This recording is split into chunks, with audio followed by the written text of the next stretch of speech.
Bonjour à tous et bienvenue dans cette nouvelle vidéo bilan après perte de poids, soit bilan stabilisation de mon poids. Le premier, 2 mois après avoir fini ma perte de poids, parce que le dernier bilan, je vous mets la vidéo au-dessus, c'était le bilan final, donc de ma perte de poids globale. Là, on va faire un bilan tous les mois par rapport à ma stabilisation, puisque j'ai déjà fini ma perte de poids. Et maintenant, le but, c'est de ne pas reprendre de poids, mais j'ai aussi d'autres objectifs derrière, donc je vais vous parler de tout ça dans cette vidéo. Donc pour commencer, ce matin, je me suis pesée, donc je vous mets la pesée ici. Moi, j'ai échappé au pire, hein, c'est bon, j'ai pas vu le 80, parce que ça, c'est vraiment ma limite. Je veux pas revoir le 80. J'étais arrivée à 77,7 kg à la fin de ma perte de poids, c'était mon objectif final. J'avais repris un petit peu le premier mois.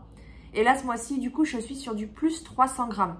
300 grammes repris en un mois, j'ai envie de dire, c'est rien du tout. Donc, on est quand même sur une bonne stabilisation. C'est rassurant, surtout au vu des événements actuels. Je vais vous en reparler dans cette vidéo. Alors, d'abord, les données que j'ai prises ce matin. Donc, voilà la pesée. Ensuite, j'ai pris mes mensurations. Donc, j'ai pris mon tour de taille, de hanche, de fesses, de bras, de mollets et de poitrine.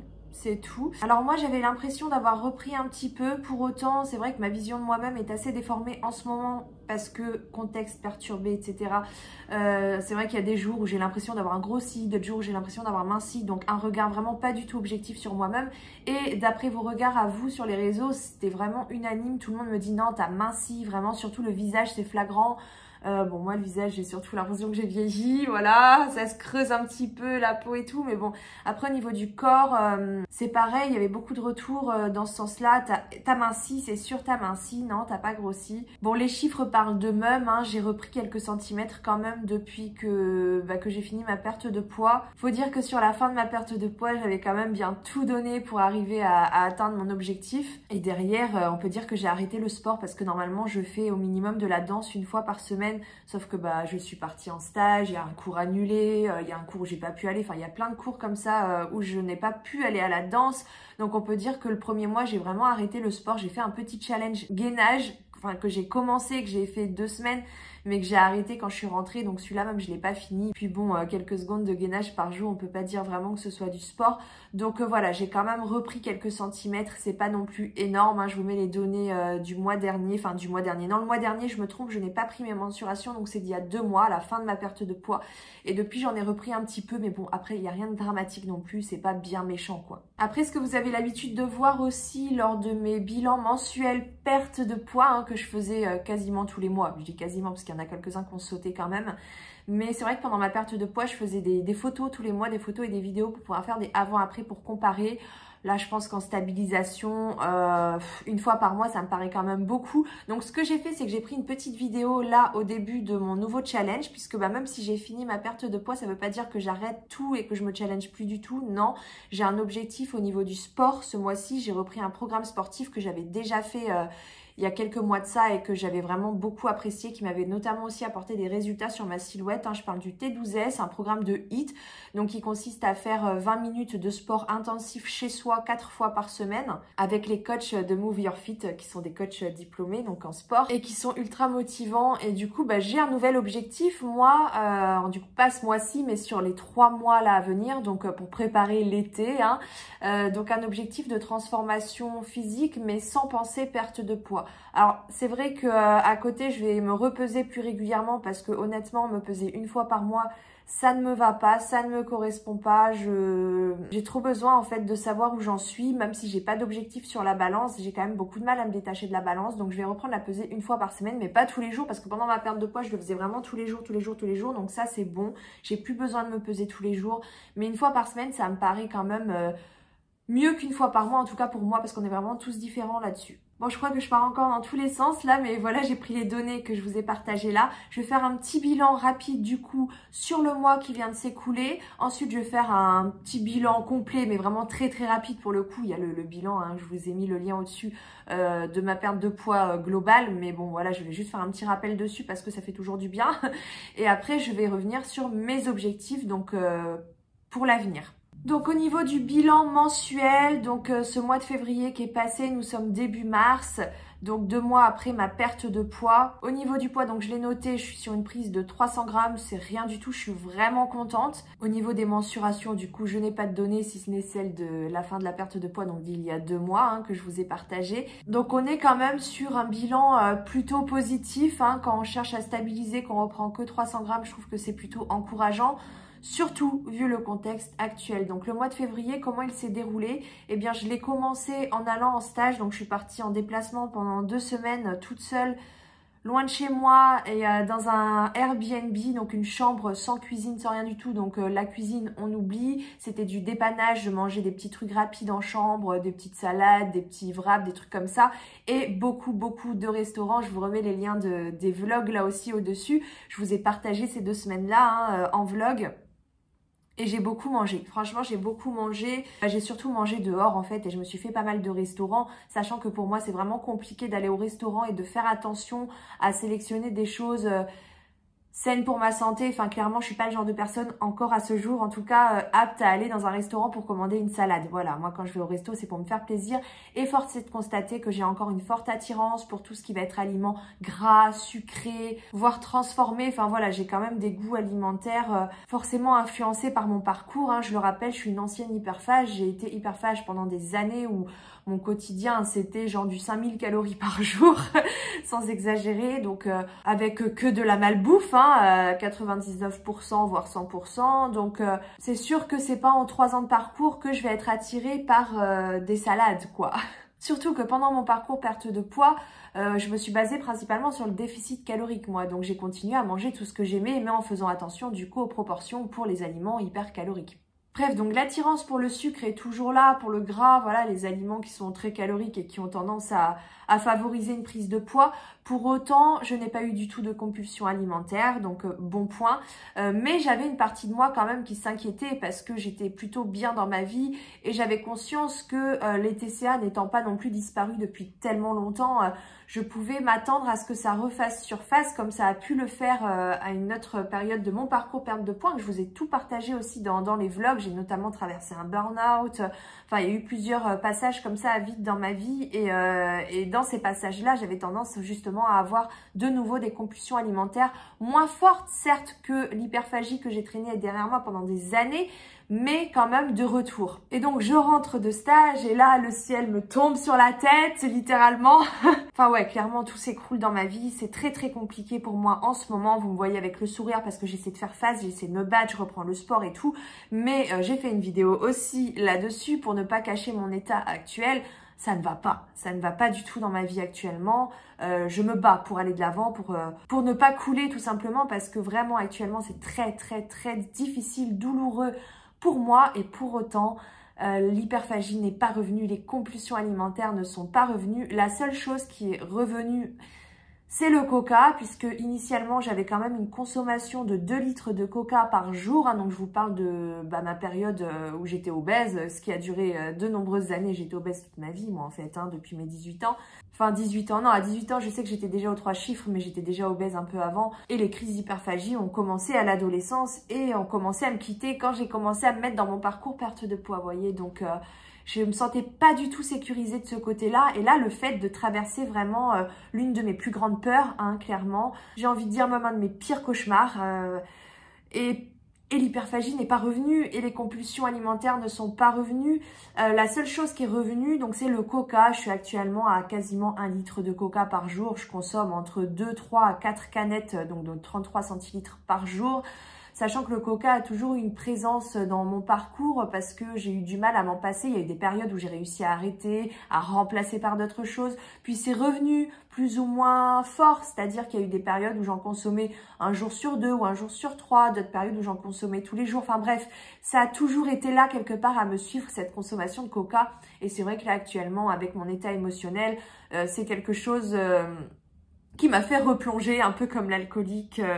Voilà, donc je suis actuellement à 1 litre de coca par jour à peu près. Et pourtant, j'ai pas repris de poids, enfin 300 grammes, hein, c'est rien du tout. Donc je suis vraiment très contente parce que ça me rassure sur le fait, de une, que les TCA, finalement, je me dis qu'ils sont vraiment derrière moi. Pour le coup, si là, ils reviennent pas alors que je suis en train de surmonter quelque chose de très difficile, c'est que c'est vraiment encourageant de ce côté-là. La deuxième chose, c'est que je me rends compte que finalement, pour stabiliser ma perte de poids, j'ai pas besoin de fournir de gros efforts, j'ai pas besoin d'être dans un contrôle de mon alimentation. Évidemment, je fais quand même un petit peu attention dans le sens où ça me traverse l'esprit. Je me dis, fais gaffe parce que si t'abuses, tu peux reprendre tes kilos. C'est quand même une peur qui est là. J'ai peur de reprendre mes kilos, j'ai peur de revenir là où j'étais avant. Et d'un autre côté, je me dis, mais c'est impossible en fait, parce que la reprise de poids, oui, évidemment, celle-ci est tout à fait possible, oui. Mais à côté de ça, pendant ma perte de poids, j'ai tellement avancé sur le plan développement personnel, en fait. J'ai tellement appris sur moi-même, j'ai tellement évolué, j'ai tellement gagné confiance en moi. Il y a 3 ans de ça, j'étais une nana qui avait pas du tout confiance en elle, qui était très mal dans sa peau, qui se rabaissait énormément. Enfin bref, ça se ressent sûrement un petit peu dans les vidéos, dans mes toutes premières vidéos là qui sont apparues sur la chaîne. J'étais pas du tout la même en fait, enfin, j'étais très mal psychologiquement, j'étais faible, vraiment. Ça a aussi été un parcours qui m'a aidé à me développer de ce côté-là, et aujourd'hui j'en viens à un constat, c'est que je pourrais jamais redevenir cette personne. J'ai trop avancé, j'ai trop évolué en fait mentalement pour revenir à cette ancienne moi, c'est pas possible. Donc voilà, hein, pour faire un bref rappel du coup du bilan total, j'en suis à moins 40 kilos, je vous mets une petite photo du début, de comment j'étais avant.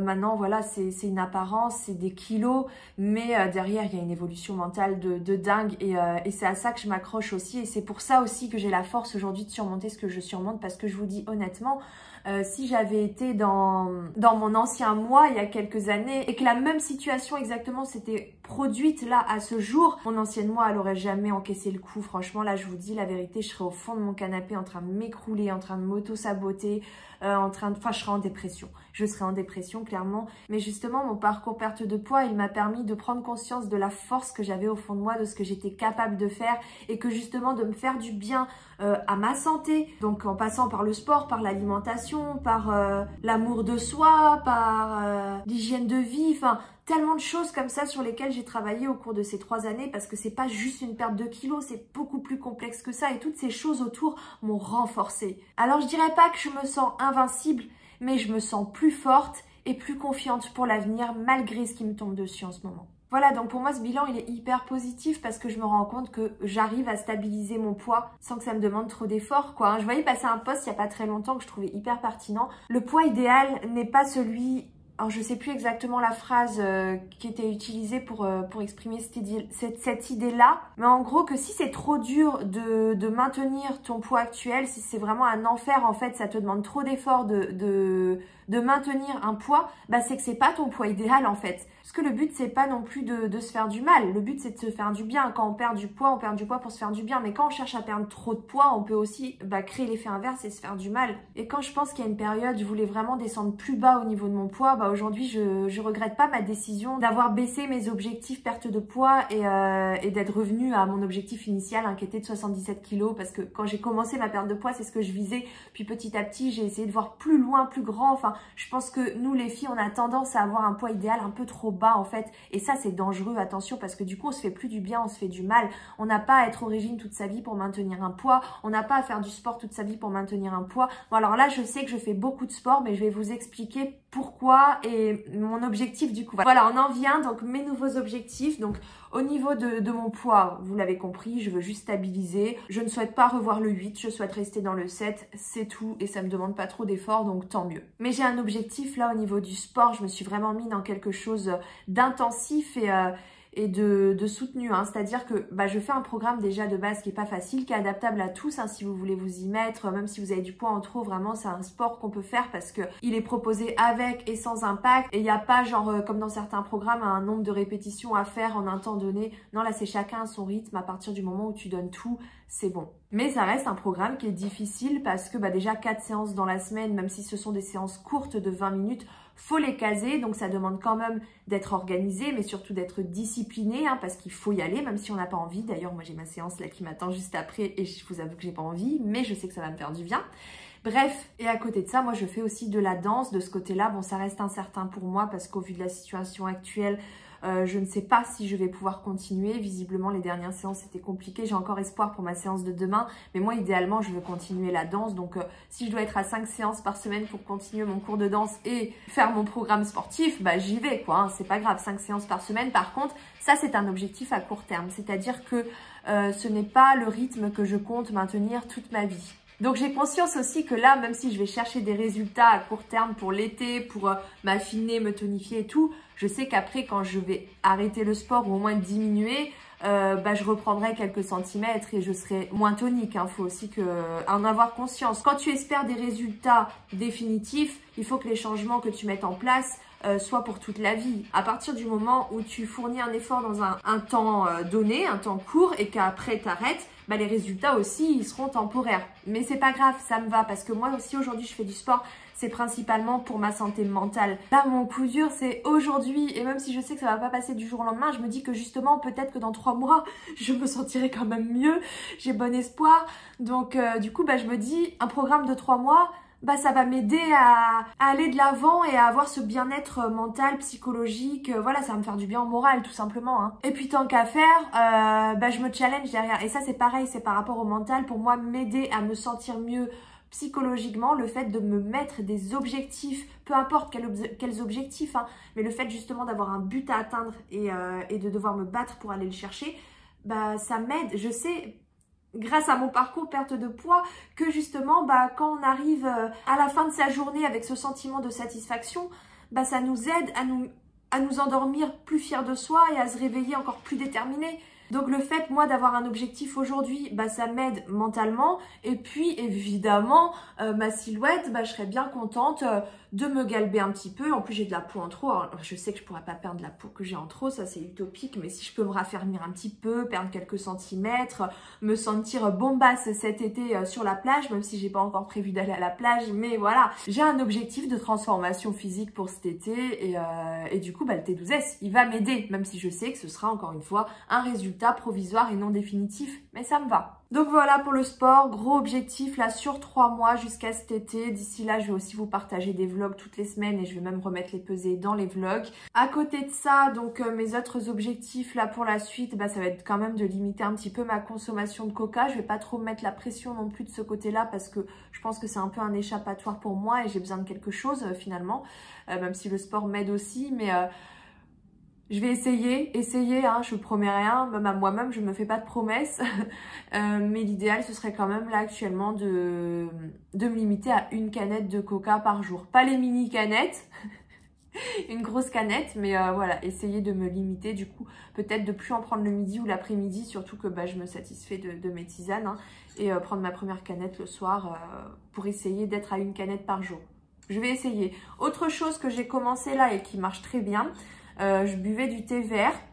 Bon, le thé vert, comme le café, il y a plein d'excitants dedans, c'est plein de molécules. Et en plus, ça donne les dents jaunes, ce qui m'arrange pas parce que moi, j'ai les dents qui tachent très très rapidement. Du coup, j'ai acheté de la tisane parce que je buvais du thé à la menthe. Et là, j'ai trouvé de la tisane en vrac à la menthe.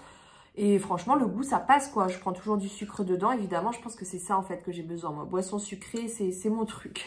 Enfin bref, du coup, moi, j'ai réussi à remplacer le thé par la tisane. Encore un point positif. Après, au niveau de l'alimentation, je ne m'impose pas beaucoup de règles, si ce n'est de cuisiner un maximum. Pas toujours évidemment, mais en tout cas de faire de mon mieux de ce côté-là. J'ai entamé ma phase de stabilisation après ma perte de poids en me disant « Je vais compter mes calories une fois par semaine. » Je vais être honnête avec vous. J'ai essayé, encore, et encore. Et j'arrive plus. Je n'arrive plus à compter mes calories. Je l'ai fait pendant très longtemps. Je peux pas cracher dessus. Ça m'a vraiment aidé à déclencher ma perte de poids. Mais aujourd'hui, déjà, je pense pas forcément en avoir besoin. Je n'y arrive plus. Voilà, je dis pas que je reviendrai pas à cette idée plus tard, mais là, actuellement, vraiment, ça me demande trop d'efforts. Donc, voilà. Par contre, cuisiner un maximum, ça me paraît hyper important.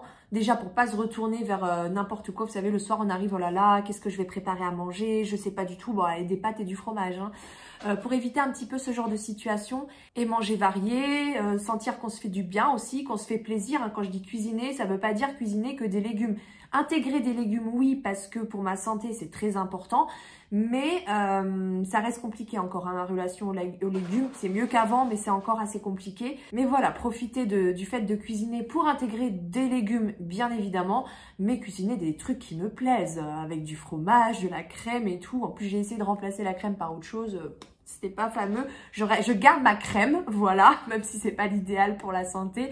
C'est très important de se faire plaisir. Je sais par contre, ça je peux vous l'affirmer, si je ne trouve plus de plaisir dans l'alimentation aujourd'hui, je me sentirais d'autant plus vulnérable face à un éventuel retour de TCA, quoi. Franchement, pour moi, le plaisir, ça fait partie de mon équilibre dans l'alimentation, c'est indiscutable, quoi. Je ne peux pas m'en passer. Vraiment, c'est primordial pour moi. Donc me faire plaisir à travers l'alimentation, oui, mais cuisiner un maximum. Et voilà, après il n'y a pas de règle, hein. Je mange quand j'ai faim, à ma faim.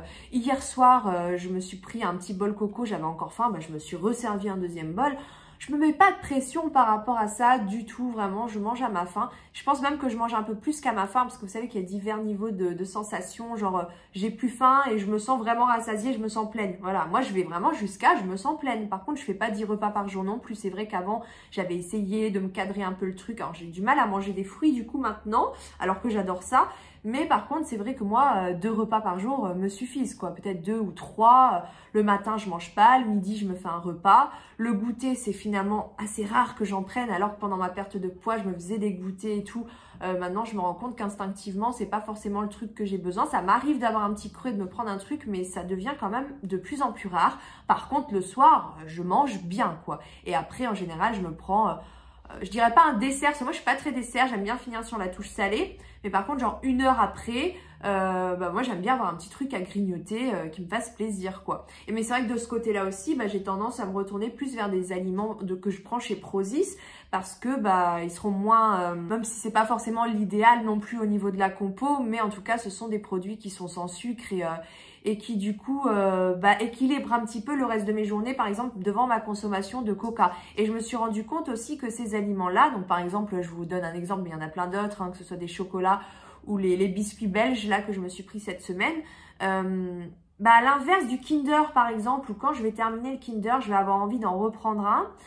Ça va être plus facile pour moi là de m'arrêter à un paquet de 3, c'est 3 biscuits belges dans le paquet. Ça me suffit en fait, j'ai l'impression que ça me limite naturellement, parce que j'ai pas besoin de plus. Je pense que c'est un pouvoir un peu plus rassasiant. Enfin rassasiant, c'est même pas le mot, parce que finalement le sucre appelle le sucre, c'est même pas de la faim physiologique, je sais pas quel type de faim c'est, mais bref, cette attirance vers le sucre est moins prononcée avec ce genre de produit. En tout cas, c'est ce que j'ai constaté chez moi. Et c'est vrai que du coup, je remarque autre chose, alors que là j'y pensais même plus, et personne n'a fait la remarque, et pourtant dans les vlogs, si vous suivez bien, ça se voit.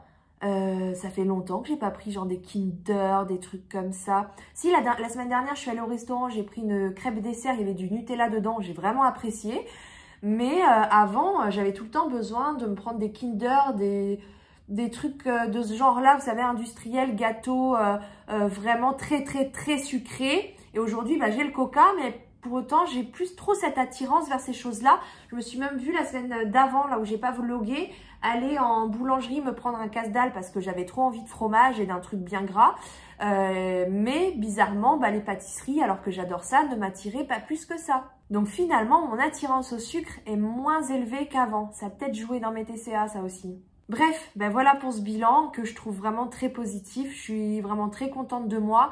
Et là, je vais tout donner pour mon programme sportif pour les 3 prochains mois. Je vous ferai un autre bilan le mois prochain. Peut-être bien qu'on verra des résultats sur ma silhouette, même si, du coup, la photo photo, vidéo. Mais c'est bien les vidéos aussi parce que tu prends une capture d'écran, tu as la photo. Donc, pourquoi se casser la tête à prendre et des photos et des vidéos? Autant prendre juste des vidéos. Et comme ça, tu as les photos directes si tu bouges pas trop en faisant une capture d'écran sur ta vidéo. C'est trop pratique. Bref, donc peut-être que le mois prochain, j'aurai déjà un résultat visible sur la photo. On verra bien. En tout cas, je vous partagerai comme ce mois-ci la pesée, les mensurations, le bilan du mois de mars, du coup écoulé, et mes prochains objectifs, même si je pense qu'ils ne changeront pas parce que là, c'est des objectifs que j'ai jusqu'à cet été, ligne droite jusqu'à l'été, et après on profite un maximum de la vie, si on a goût à la vie, parce que c'est pas trop ça en ce moment, mais on se bat. Voilà, on se bat, on lâche rien et on a espoir pour la suite.